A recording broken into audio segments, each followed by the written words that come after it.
Minister. The Honourable Damien O'Connor. Thank you, Mr Speaker, and Labor will support this bill. We understand the need to make progress in our food safety regime, and generally the Minister outlined very accurately I guess the details of the bill, and it is for the most part a technical piece of legislation. But I have to say I was concerned when the Minister said that this would effectively put the issue behind us, or to words of that effect. That is the WPC 80 dilemma. Mr Speaker, it is costing us hundreds of millions of dollars at present. It was a major disaster, not in terms of actual harm to people, but in terms of harm to New Zealand's reputation.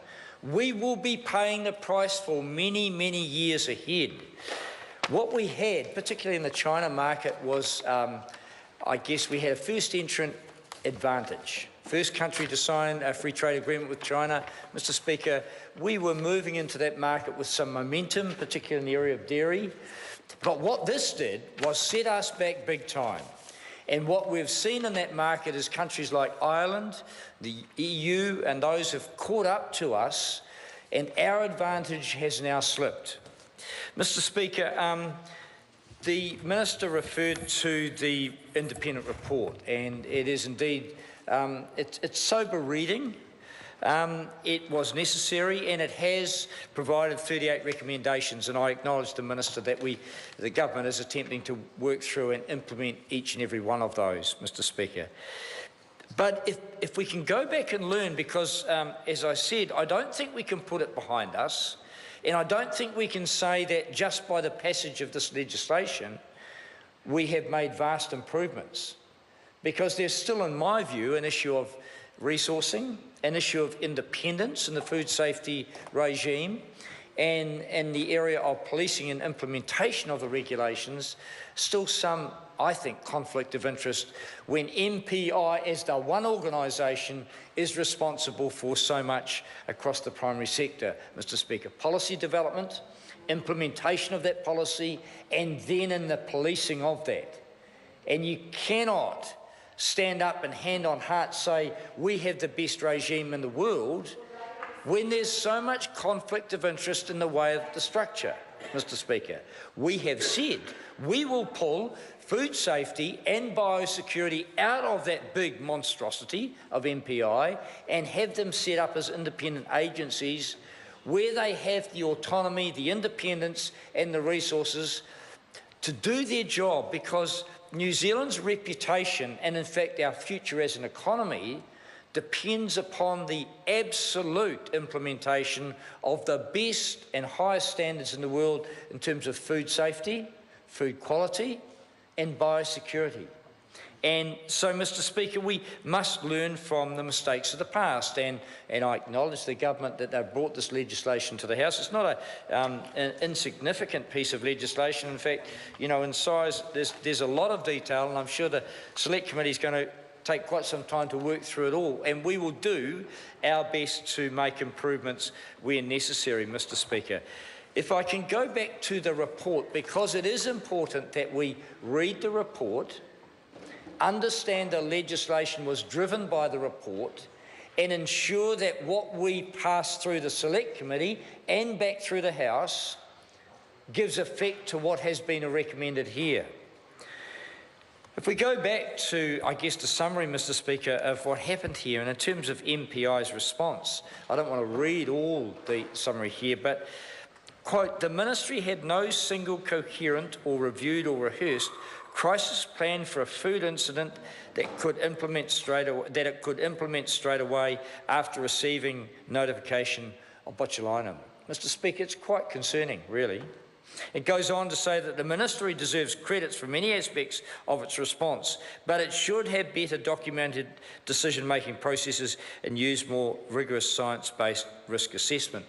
Mr Speaker, we're told by the Minister, and particularly primary industries, time and time again, that we have world's best practice biosecurity systems, that we have the world's best food safety systems. That's right. The members over there have heard it time and time and time again. It's not the truth. It's not the truth. And what this report exposed was the faults and the assumptions that lay within MPI because of a government that gave them a whole lot of responsibility by bringing a lot of agencies together and said, get on with it, you can merge your policy areas, you can bring in your policing and monitoring regime into animal welfare, biosecurity, food safety. We just need kind of a standing army that has general skills but no specialist skills. And what I know in biosecurity and what this report identifies in food safety, that we haven't got enough of those specialist, experienced people remaining in MPI to stand up and say, hand on heart, we have some of the best systems in the world, Mr. Speaker.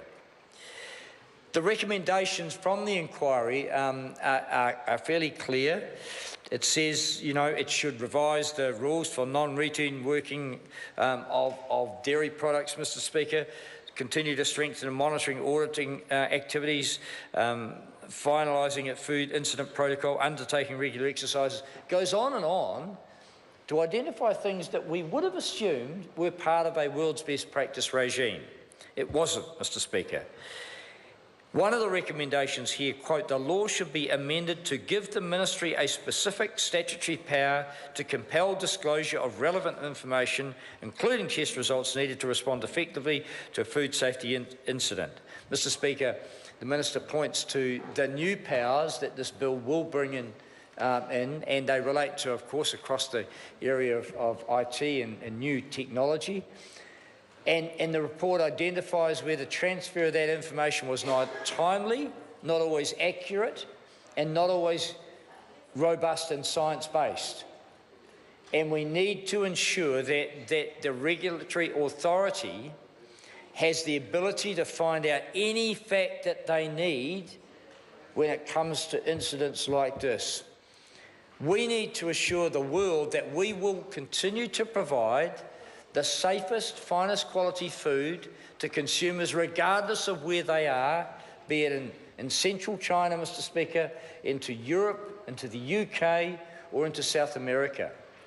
We need to assure each and every one of those markets that will require more resourcing and more expertise to ensure that our standards meet those and exceed those in all of those markets. The Chinese at the moment are getting particularly sensitive to some of these issues, Mr. Speaker. In part, I have no doubt, because we've talked about initiating an inquiry into low-quality steel into the market. Now, the Prime Minister's a bit sensitive about this, Mr. Speaker. In fact, I think he's misled the country when he said he wasn't informed about possible retaliatory action when we were talking about an inquiry into the quality of steel, Mr. Speaker. I think there's a lot to be exposed in that area. But the issue for food safety, and as Zespri's finding out at the moment, we need to ensure that anything we export from this country is top quality and safe. The issue with Zespri is not about safe food, in fact. In my view, it's a non-tariff trade barrier, something that has popped up, and I wouldn't in any way like to infer that Zespri's in the same boat or connected to what we're trying to do here. But being able to test appropriately, having the right science in place, Mr. Speaker, and we didn't have that when it came to this. The testing regime was deficient. The transfer of information was deficient, Mr. Speaker, and the final decisions were in fact disastrous, not for human health, but for our reputation. So what we're doing in the House here today is introducing a bill that we hope will make progress to reassure our customers around the world to actually make our system more robust. But if the government thinks the passage of the legislation alone is going to make a huge difference, then it's ignoring the reality that within MPI there are too many conflicting objectives, in our view, and that until food safety and biosecurity are brought out of MPI into separate independent agencies, Mr Speaker, we don't think the passage of this bill will entirely address the issues that were raised in this report. Mr Speaker, Labor will support the legislation, but will be scrutinising it very, very carefully in the Select Committee. I call Ian